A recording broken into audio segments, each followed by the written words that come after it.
Totoo talaga pag malapit ako.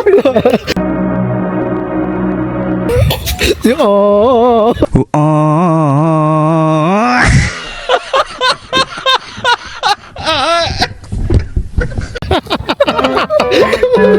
Gabi.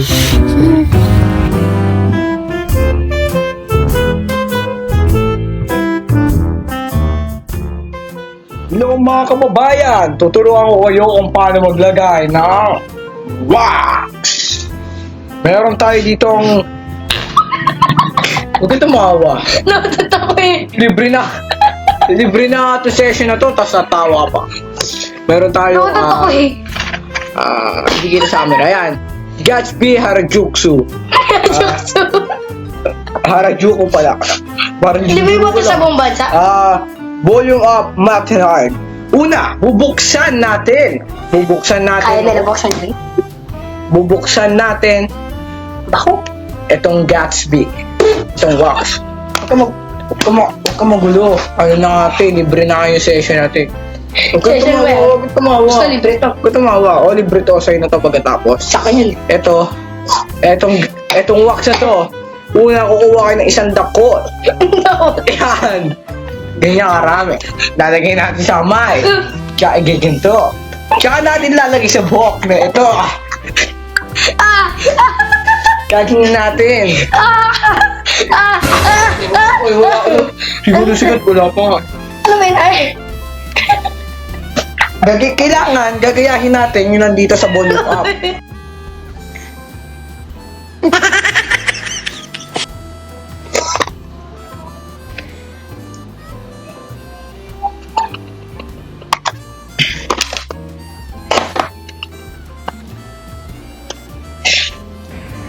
Aray ko.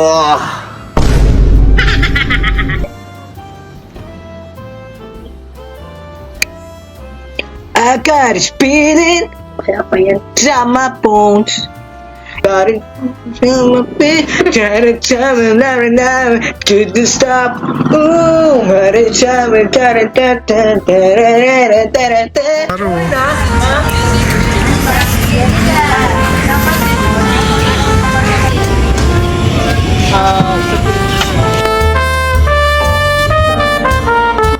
Pwede mo ba yan? Kasi ikaw ang lagi nauuna sa amin eh. 31 ka pa lang. Ba hindi 32 kung wala ka DR. Parang iba. Tag-storm ah. Kutsara. Isa yung may birthday. Sabi. Saan po? Alam mo, gusto natin yung sa... Ayan na. Happy birthday. Actually sir, luto na po. Kanin na lang.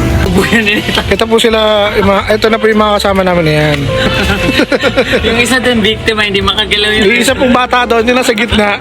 Yung nasa gitna pong bata, gusto po sumama niyan. Tumitingin Kaya tulad po dyan, yung nasa gitna po, gusto po sumama sa amin, hindi siya makagalaw. Kasi, yung tatlo, napipilitan na po. Yung tatlo na po yan, siya na po nagpapatakbo ng buhay ng bata na yan.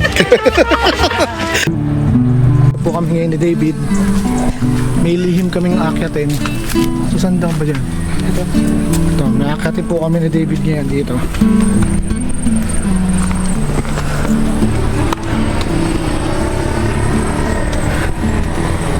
Yun o. Overlooking nest. Hindi pala inakita, may hiningal ako.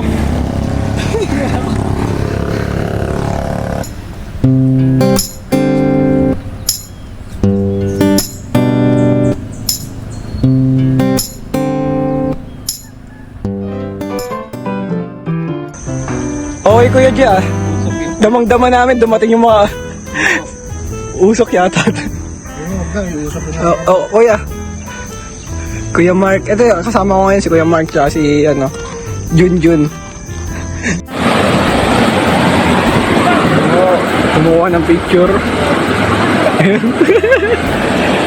May mga new friends po kami. Ayan po, sila Kuya. Nakasama. Nakita po namin sa daan namin papunta dito. Naman po namin. Linis mo ng tubig. Nakawala po ng stress. Yan. Ganyan kaganda dito.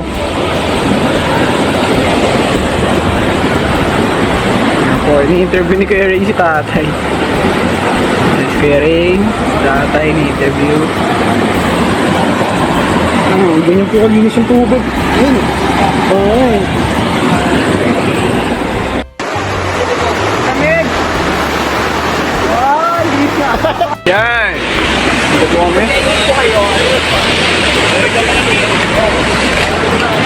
Meron po tayong interviewin. So, si MLM TV Stories po. Yun. Kamusta naman ang experience kaya? Pagod. Hirap kumita ng pera pala sa pagod. Hirap kumita ng pera, ang hirap mag-YouTube. Dito option. Yan. Ito, yung polls.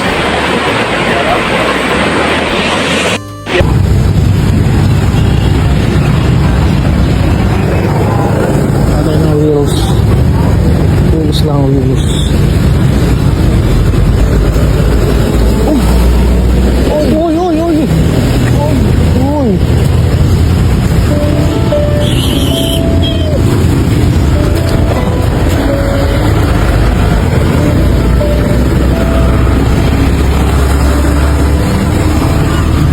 Dito ka.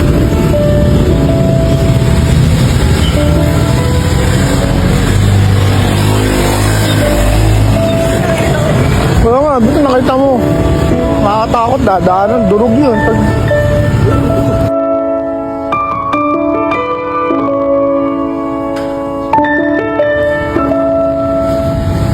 Yung tinatawag sa ginagawa. Ano?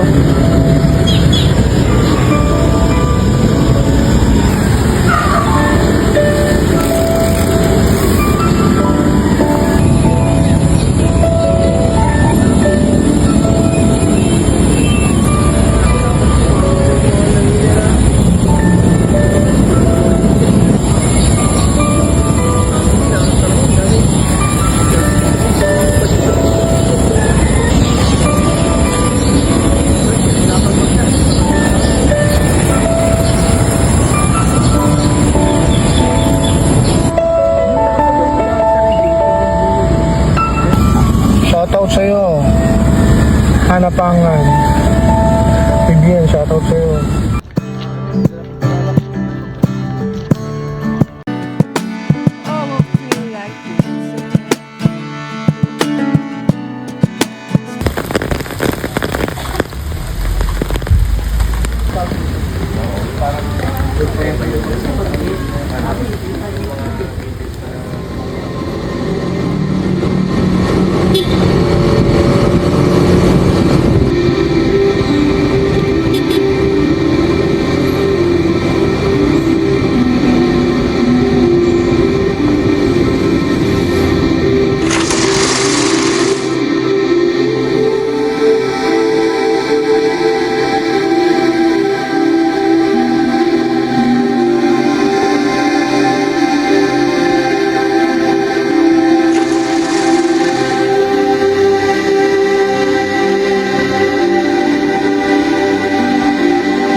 mo na ibigay.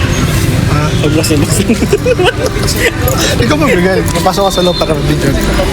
Ay, mag-ginagawa dyan para. Uy! Bawal ka dito!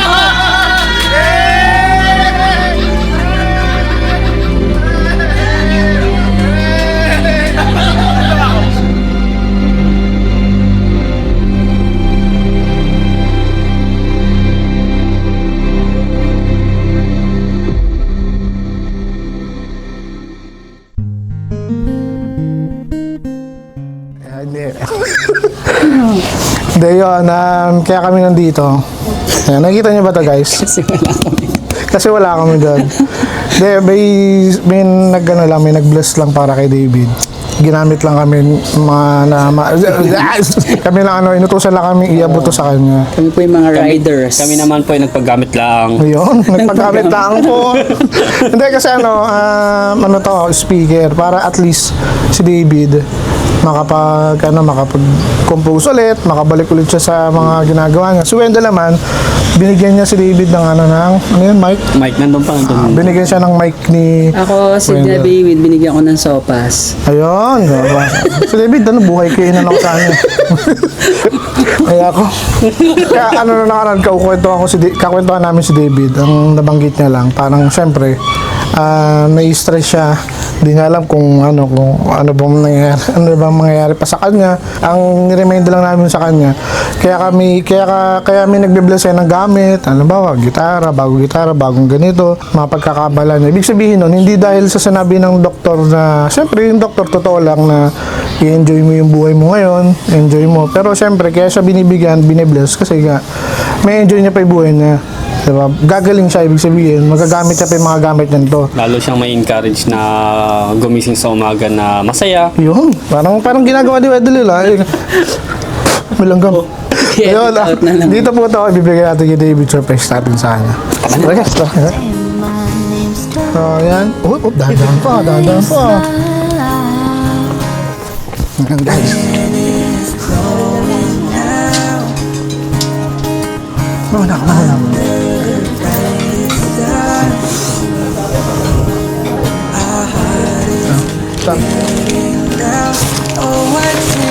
So, nakagawa na po kami ng video ni JR. So, kaya na, may nagpapaabot ng... May nagpapaabot, Bid. Pwede bang i-unbox mo, Bid? Happy birthday! Happy birthday! Di ba alam? Happy ba? Balik daw. Wait lang. Balik daw. Game. Tara guys, dito na kami guys. Dito na kami guys. Pasok guys. Hala nga. Bid, may surprise kami sa'yo. Happy birthday to you. Hap lang. Hap. Ayun, nakala. Ayan. Dapat may pa-cutter kasi yung Happy birthday! happy birthdays. Yan ang juice. Hindi, Nagluluto ka. Ito yung- Ano naman magpakilala? Ewan ko ba yung mga nagpapakilala? Yung magpakilala. Sponsor natin. Yes, Pagkain po ni Lord. Nalipat yung instrument sa stage. Masaya kami lahat. Masaya! ayun. Kaya ka. Balik. Saan ko ngayon lalagay? Mamaya mo na hindi diya, tapos meron ka dyan. Dali. May init-init pa. Dali, ano dali? Sabi mo, Bid. Bid, ano masasabi mo, Bid? Ano masasabi mo? Thank you kay Vicky. Si Mike. Thank you po sa maaga pa birthday. Bataya ka. Thank you guys kasi ganda ng Oo, ang ganda ng gupit. Ibig sabihin yan, hahaba pa buhay mo, magkukupos ka pa daw ng marami. Kaya ka binibigyan ng ganun. Celebrate ng mga tao yung buhay. Tulong arte mo. Set up nyo na para mataganda namin. Like parang naiyak ka lang. Parang may masaya ka pa rin. Loy, ano gusto mong sabihin?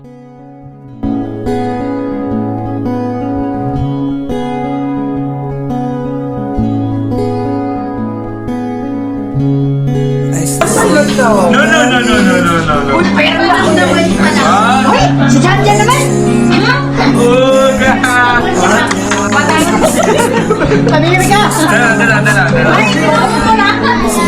Dinilaan pa naman yung kamay ko, sila nagtatapunan ng ano.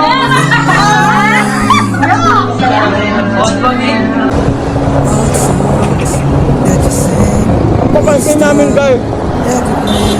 Nag-video kami habang kumakain.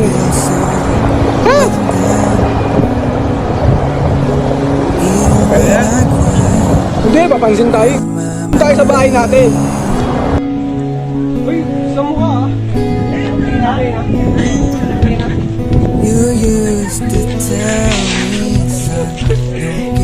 Ibahin na, mabay naman sa Spotify, Apple Music sa natin sa platform. Ngayong May 30. Ibahin na, mabay naman sa Spotify, Apple Music at sa lahat ng streaming platform. Ngayong May 30. Stream! Hold me in your arms, never let me go till the sun goes down, and we will live once again like we used to before. I'll sing my songs for you, singing. Oh,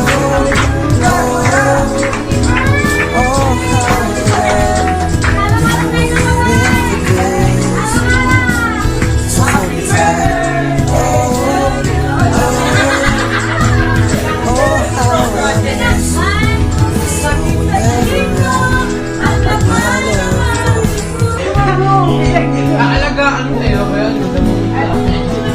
Pero paano kayo mag-asawa ni Mama?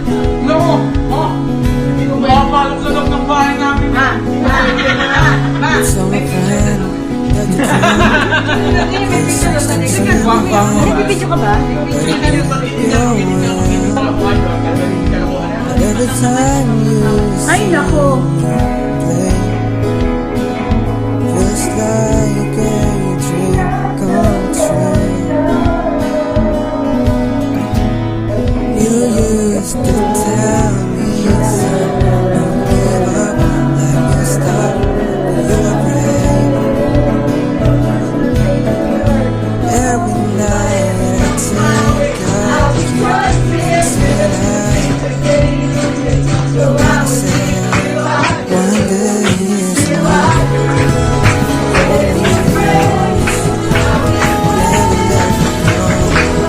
Till the sun goes down, and we will live once again like we used to before.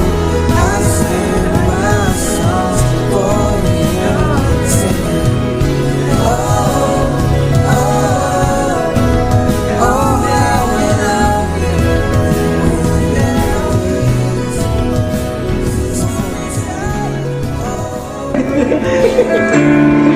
Hindi ko nagpaalam. Hindi mo lang nagpaalam. Yan. Yeah. Balitaan ko, lagi ka daw tulala. Mahala ka dyan, Mercy. Yeah. Binibig mo aking pagkawala.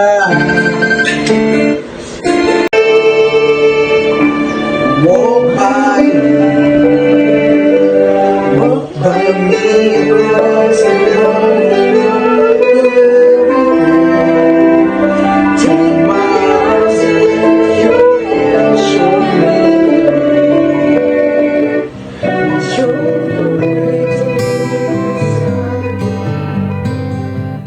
May introduction natin. Dito po masaya, ilalim ng puno. Nasa yung Parang kung ano to, collaboration. ang game. Ay, kaya mag-intro. Kulag eh. May bloopers na. Yung bloopers na tayo. Rinig ba tayo dyan? Parang nila. Okay. Good day mga ka-MLM TV.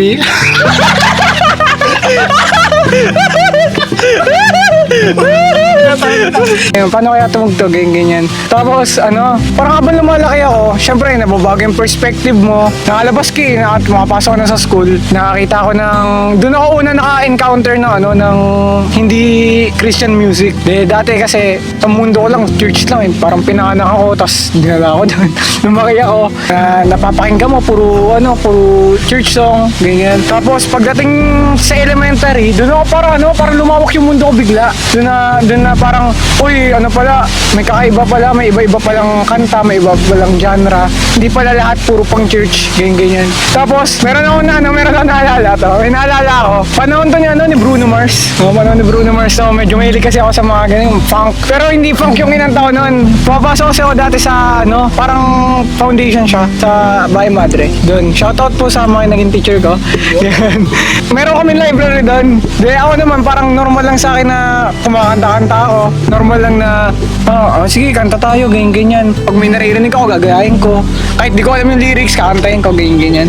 Habang nagbabasa ako ng libro, parang titingin-tingin lang ako. Bubukla-bukla lang ako ng kumakanta ako, kinakanta ko lazy song.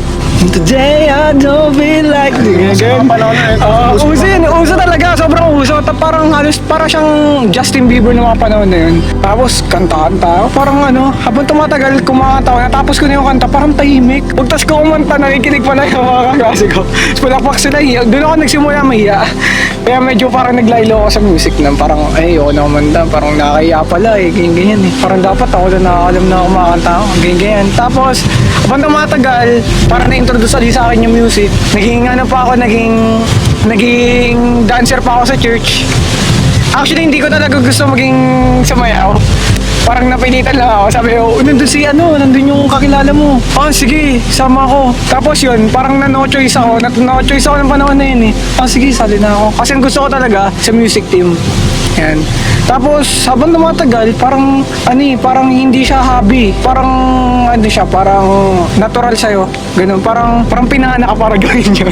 Yung parang ganun, parang exaggerated pakinggan, pero parang ganun. Halos buong panahon mo, parang hindi lipas yung sa araw na walang bagay na konektado dun sa music. Kaya, ayun, parang para sa akin, passion siya. Natural siya na lumabas. Parang, yun nga. Hindi siya for fun. Kasi may mga times naman na hindi masaya yung music. Ikaw ba kuya, meron ka bang mga times na parang hindi masaya yung... Oo, may gano'n. May parang napakapagod. Kaya nung time na nawala siya nung Sunday, hindi ko alam kung paano ko, anong coping mechanism gagawin ko para maisip nararamdaman ko eh. Todo pigil pa ako ng iyak nun nung mga tao pa sa bahay. Kasi nandun sila nandun kayo lahat nun, di ba? Ano kayo lahat nun eh. Hindi ko alam kung paano ako iiyak eh. Hindi ko alam kung paano ako iiyak na hindi bigin ka-OA or na ako lang yung makakarinig. Kaya nung pag-alis nila, pag-alis ngayon kuya, nung pumasok na yung St. Peter, iniisip ko pa talaga, sabi ko nga kanina, iniisip ko talaga kung totoo ba talaga na si kuya yung pinapasok na dun sa tela, binabalot nila. Alis nila, ginawa ko, pumunta ako, chinek ko muna yung damitan niya kasi kailangan ng picture nga ni kuya. Pag buklat ko ng damitan niya, may nakita akong letter. Nang hina na yung tuhod ko. Pasok ko sa CR. Iyak ako nang iyak. Doon ko na-realize parang doon ko na-realize na ang hirap, yung legit yung ma-appreciate mo pag wala na. Doon pumasok sa akin na oo nga, si Kuya lang pala talaga yung number one supporter ko. Simula nun, siya yung naging fan lahat ng works ko. Siya yung laging nandyan para sa akin. Naghahanap ako ng approval ng tao. Nag-chase ako ng approval sa iba. Tapos, hindi ko na malayan yung approval na hinahanap ko. Nabigay niya pala sa akin. Ano yung hindi mo makakalimutan, Lord, na talagang cherish mo hanggang sa buong buhay pati magigulo mo? Time na first time ko nag-open sa kanya nun eh. May mga sekreto kasi na hindi ko sinasabi, pero nasabi ko sa kanya, ganun, wala akong napagsasabihan. Nasabi ko sa kanya. Pero una lang, nagbibiroan lang kami nung time na nag-uusap kami nun. Tapos mamaya, bigla akong biglang nag-shift yung usap namin from joke to something serious. Tapos nag-heart to heart kami. Tapos yun, nasabi ko nun sa kanya, di ko lumuluhan na ako, nahiyakap ko siya. Sobra. Ganun. Sabi ko, nag-thank you ako sa kanya kasi hindi ko siya nasasabi sa kahit kanino sa pamilya namin. Sabi ko, sobrang thankful ko. May-imagine ko si kuya kung paano siya maglakad nun, lumabas. Dahil may kailangan siyang puntahan, may kakausapan siya. Imagine ko kung gano'n siya hirap na hirap maglakad nun eh. Pero yun, thankful naman ako kahit pa paano, okay lang rin sa akin kasi hindi na siya mahihirapan. Though masakit siya sa akin eh, kasi may something na nag-hold sa akin dahil nasa pagkawala niya. Kasi madami rin kasi akong na pinagsisisihan. Madami akong regrets. Kasi may times or most of the time, siguro, hangin ah. Most of the time siguro, naging hard ako sa kanya, gano'n. So, humingi ng sorry sa kanya talaga eh.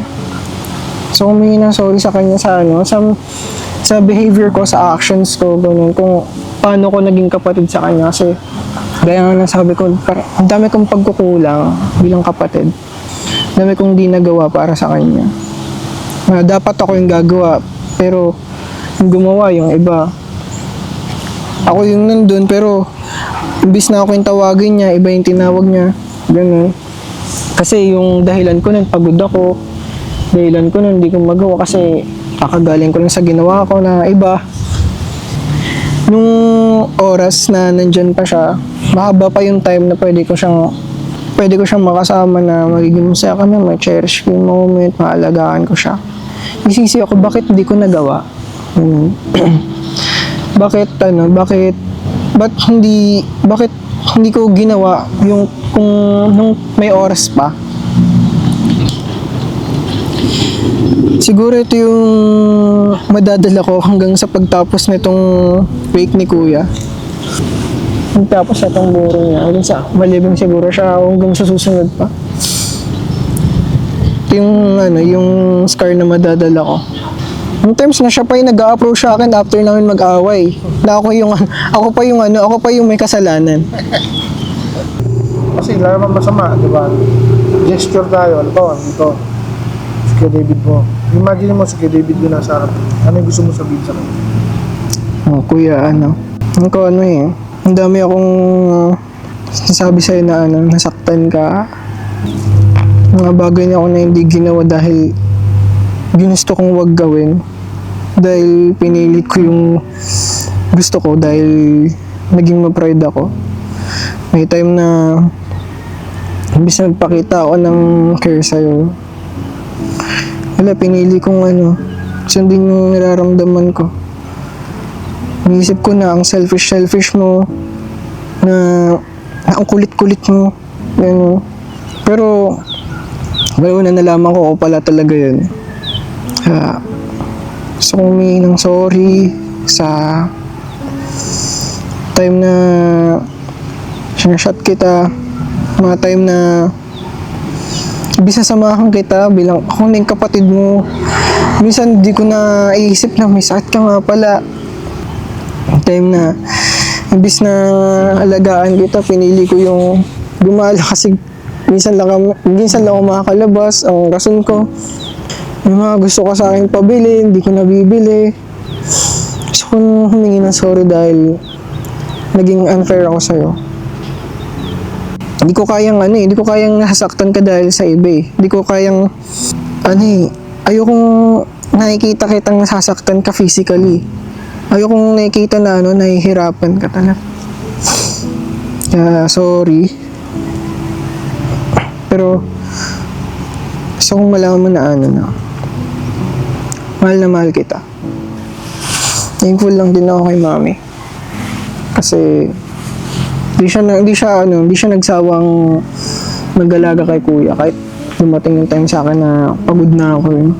Kahit ilang beses na akong naging hard kay Kuya noon, ilang beses na sabi ko wag nang pagbigyan si Kuya sa mga gusto niya. Si Mami di niya kaya, di niya matiis. ilang beses na nag-relapse ng sakit ni kuya, napagod si mami. Pero ang ginawa niya, napahinga lang siya. Tapos, yun, bangon ulit. Hindi siya napagod pagdating kay kuya eh. Kaya, thankful ako. Kaya, tama yung yung kanta ni kuya na about kay mami. Na sobrang thankful kami sa Lord. Dahil siya yung naging nanay namin, ganun. Na kung may chance na pagpipiliin kami ng nanay, siya pa rin yung pipiliin namin.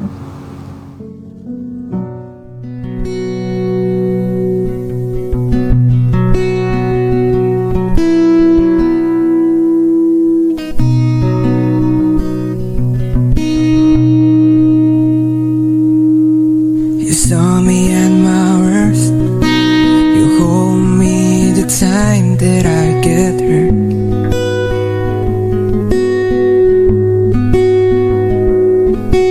I saw you crying out the times that I feel like giving up. You picked me up, and every day I wake up, you're making sure everything I need is here.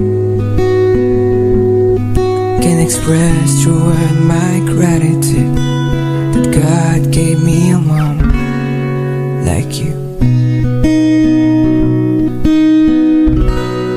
Didn't mean to make you cry.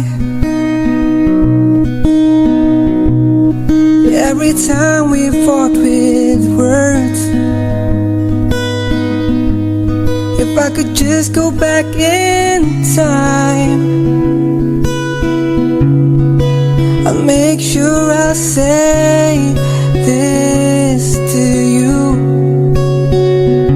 I love you. Every single day of my life. I can't imagine the world without you on my side.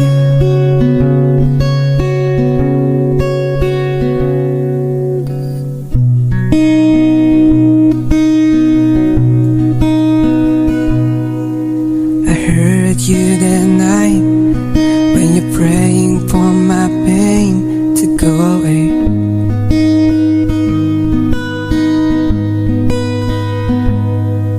You're the strongest woman I ever seen. When life knocks you down, you stand and fight again. You're so brave, and you never leave my side. In that creepy hospital room where I'm in,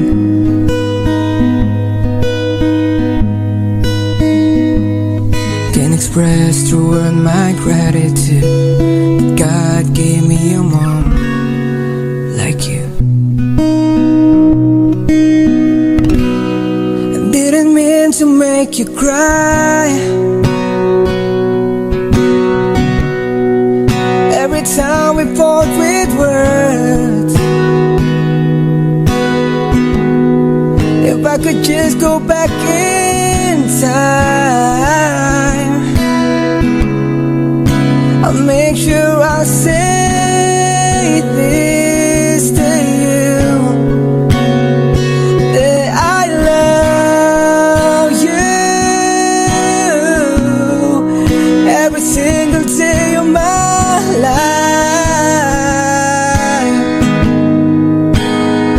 Can't imagine the world without you on my side.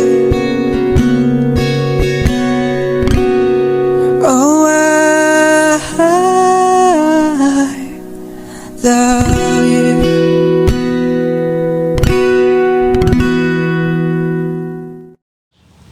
Thankful din ako sa Lord sa mga taong ginamit ng Lord sa buhay namin. Ano ba mag-mention? Ano muna. Gusto ko mag-thank you din sa mga sa mga close friends namin, sa mga close family din namin. Sa pamilya namin, sa mga relatives namin, sa mga pinsan ko, kila tita, mga tumulong yung ginamit ng Lord. Na kasi, wala talaga kaming nagastos na sobrang laki. Kasi wala naman kami talagang gigagastos kasi wala kaming source. Oo, by faith lang. Thankful kami sa mga tao na kasama namin along the way. Sa mga friends namin, sa mga ka-churchmate na close friends talaga namin, ganun. Di sila nagsawa kahit pa ilang beses umulit yung kay kuya. Sobrang thankful namin sa kanila.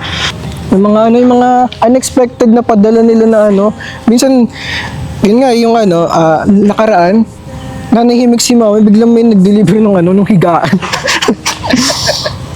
Yun yung sa pa rin. Actually, halos lahat din ata ng gamit namin sa bahay, bigay. Lahat yun pinrovide ng Lord.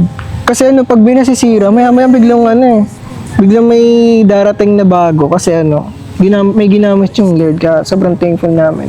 Pati din sa every Sunday kasi may pumupunta sila Kuya Lester, group nila sa bahay namin. Kaya sobrang thankful din namin na dire-diretso yun, consistent talaga, legit. Kahit minsan nakakahiya na magpapasok sa bahay kasi ang kalat ng bahay namin. Ganun. Pero di nila mind yun, di na okay lang sa kanya. Kasi naramdaman namin, kasi gustong-gusto namin pag may papasok sa bahay tapos feel at home lang, ganun. Ang sarap sa pakiramdam. Tapos pinag-pray kami, ganun, sinamahan kami. Isa sila sa mga naka-witness ng mga pangyayari namin sa bahay. Bukod sa kila lola, sa mga relatives namin sa kabila. Ganun. Thankful din ako dyan kila Ate Mau, ganun. Thank you kay Daddy June, kay Lolo June. Walang sawang pag-drive kahit mainit or kaya kahit antok na siya. Hindi siya sumuko. Pinagdadrive talaga kami para lang iatid si Kuya sa hospital. Sobrang thankful ako sa Lord dahil dinala sila ng Lord sa buhay namin. Kasi talaga kung titignan mo yung family namin na di ko alam kung hanggang saan kami. Kung wala yung Lord, tapos yung mga tao na nilagay ng Lord sa buhay namin, hindi ko alam kung anong gagawin din namin. Kasi minsan naubusan na rin kami ng idea. Minsan naubusan na kami kung anong gagawin namin, paano pa kayo mag-next step. Pero pag yung doon ka na sa part na parang lugmok ka na nanghihina ka na Hindi ka babagsak. Parang gusto mong bumagsak pero hindi ka hayaan ng Lord na mahula na gumasgas sa sahig. Di ka niya hayaan ng Lord na bumagsak sa pinaka-flooring Meron nga akong pinapakinggan na kanta na favorite ko rin siya. Sabi dun sa bridge nun, you won't leave me in the shadow, won't forsake me in the hurt. You might walk me through the valley, but you won't leave me in the dirt. Yung sabi niya dun sa kanta. Parang sobrang laking niya lang sa akin. Kanta kasi, though may times na, katulad nun, dinaanan namin. Pero, thankful kami kasi dumaan kami dun na hindi kami nag-iisa. Nilid kami ng Lord at isa pa, ang dami naming nakasama along the way. Thank you sa inyong lahat. Thank you sa mga kaibigan ni Kuya, sa walang sawang pag-i-encourage sa kanya. Thank you rin kay Kuya Lester sa oras na to dahil hinayaan niya akong mag-share ng aking thoughts at may share to sa inyo. At yun, maraming salamat. Ito kasing storya na to is itong buong pangyayari na sinulat ng Lord na bilang author. Bilang siya yung nakakaalam ng lahat. Di lang naman to story ko. Di lang to yung story na ni Kuya ng pamilya namin. Story natin to. Natin means kwento natin. Mga tao na kasama namin along the way.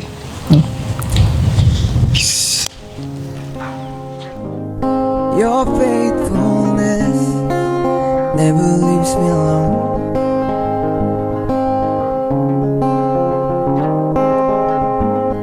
Your mercy found me, brought me back home.